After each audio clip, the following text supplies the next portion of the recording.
I kept thinking about my ex. When I met her, I didn't think about her for a long time. At least that's what I told myself. Life kept moving, days replaced each other, and I learned how to stay busy enough not to look back. Work, errands, small routines, conversations that didn't go too deep. It all worked fine, until one ordinarying reminded me that forgetting is not the same as letting go. I was walking home after work, nothing special about the day. Same shops, same tired feeling in my legs. I passed a cafe where the windows from the inside, and for a second I imagined her sitting there, hands wrapped around a cup, listening more than talking. The thought came out of nowhere. It stopped me in my tracks. I stood there longer than necessary, pretending to check my phone. We didn't break up because something terrible happened.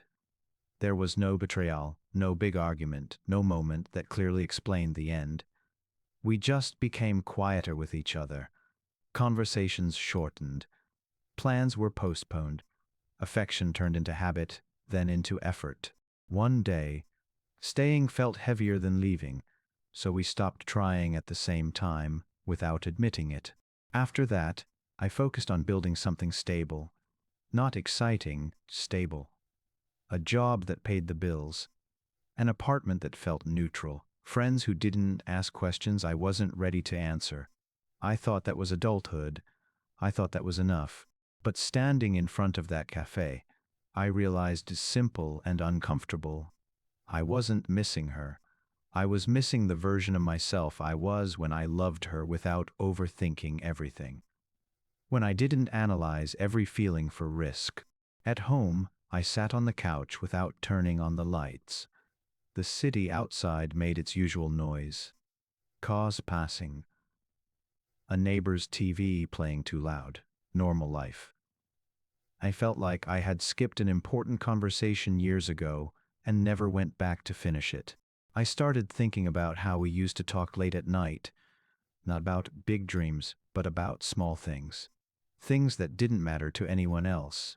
Back then, being understood felt natural. Now it feels rare. I'm not sure when love changes from something alive into something remembered. Maybe it happens quietly, when you assume it will always be there. I assumed that.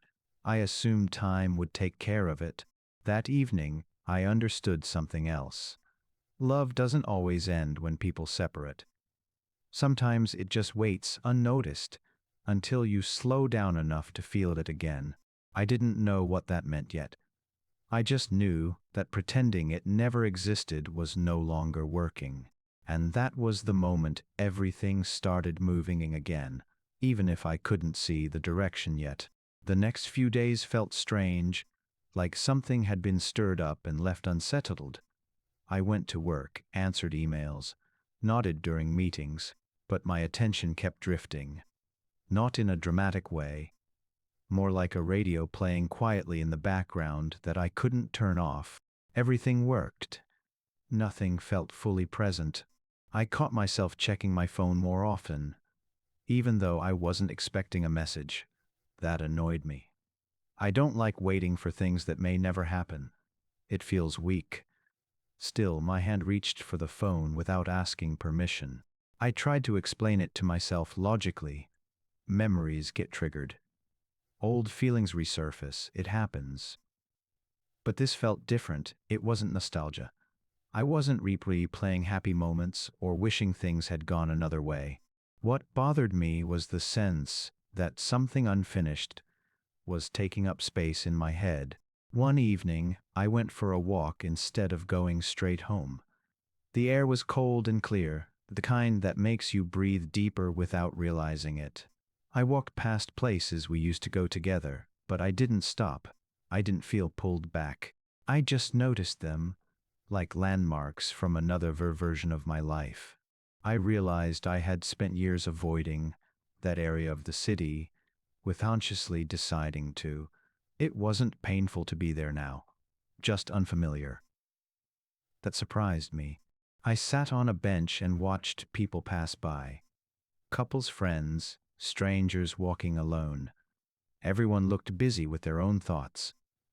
It made me think about how relationships don't disappear from your life completely. They just stop being visible to others. Inside, they keep their shape longer than expected.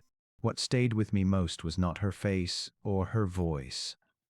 The way I used to feel around her, less guarded, less careful. I wasn't trying to manage outcomes back then, I just reacted. Somewhere along the way, I lost that. I asked myself an honest question that night.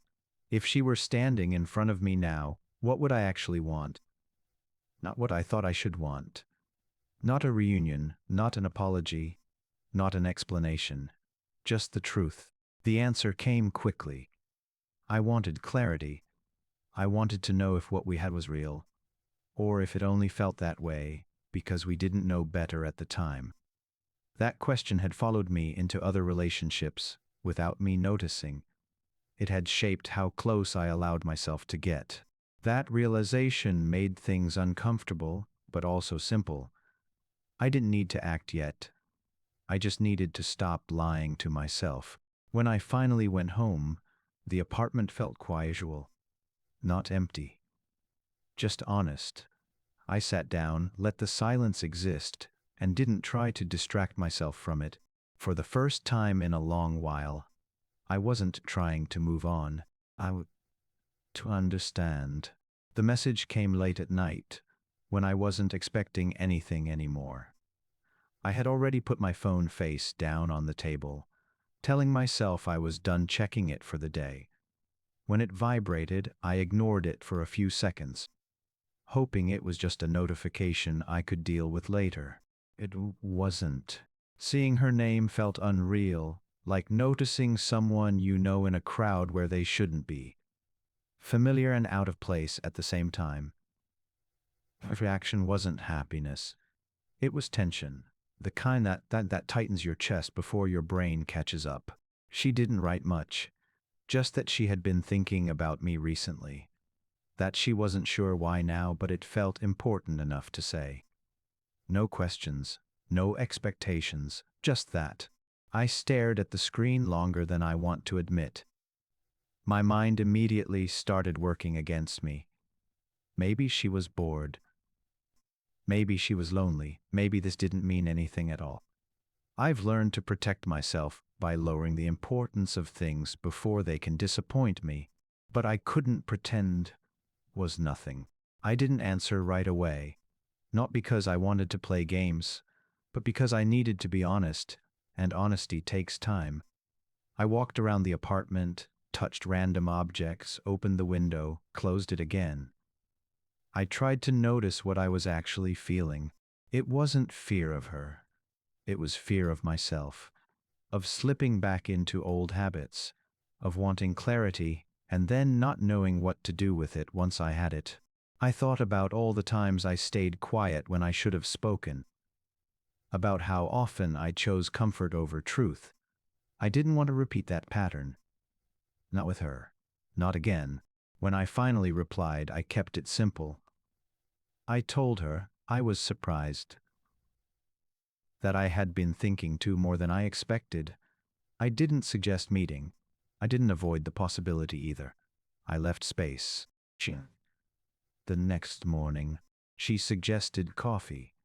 No pressure, no heavy meaning, just a conversation. That's when things became real. The idea of seeing her in person made everything sharper. Suddenly, my memories weren't abstract anymore. They had a direction. I started noticing tales again. How I imagined she might look now, how her voice might sound after all this time. It felt strange to realize how little of that mattered compared to how honest I would be able to be. The days leading up to it passed slowly.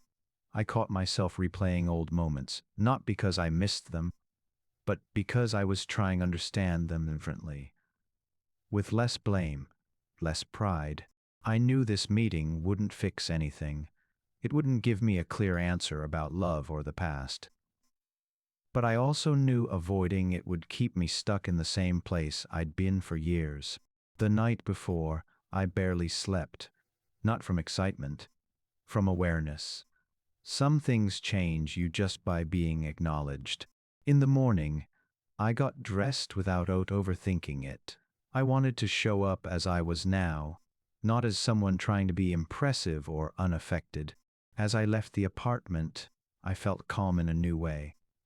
Not confident, just ready to see what was real and let go of what wasn't.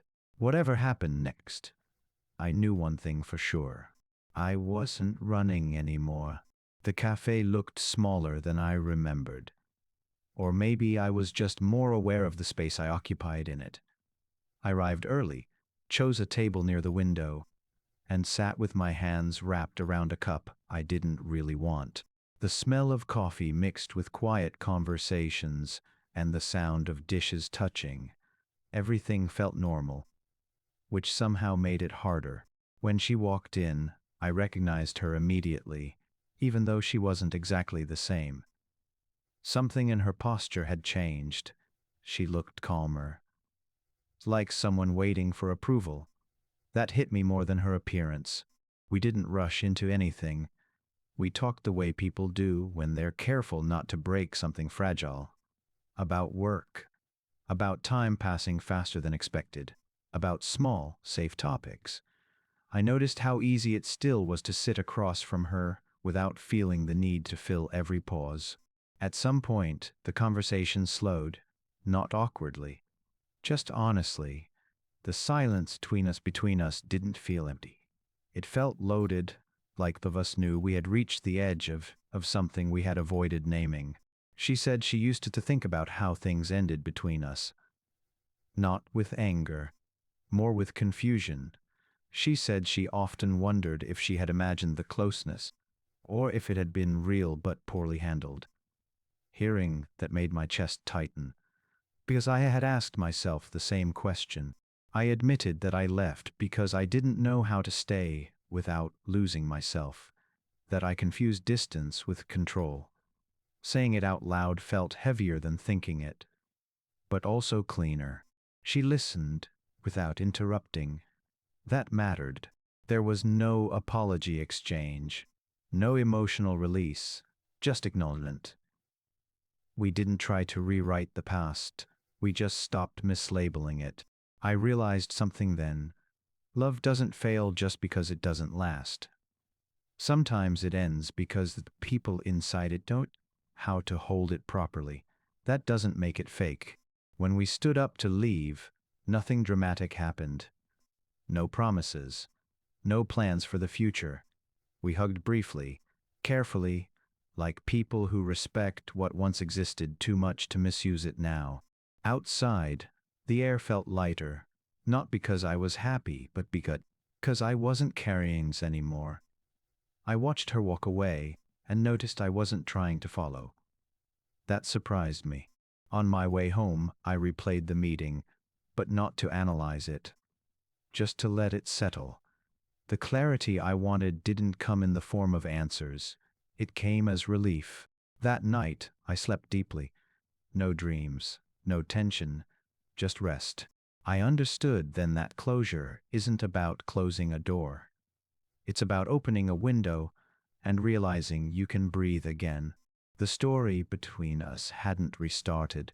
It had finally finished honestly. And that changed more than I expected.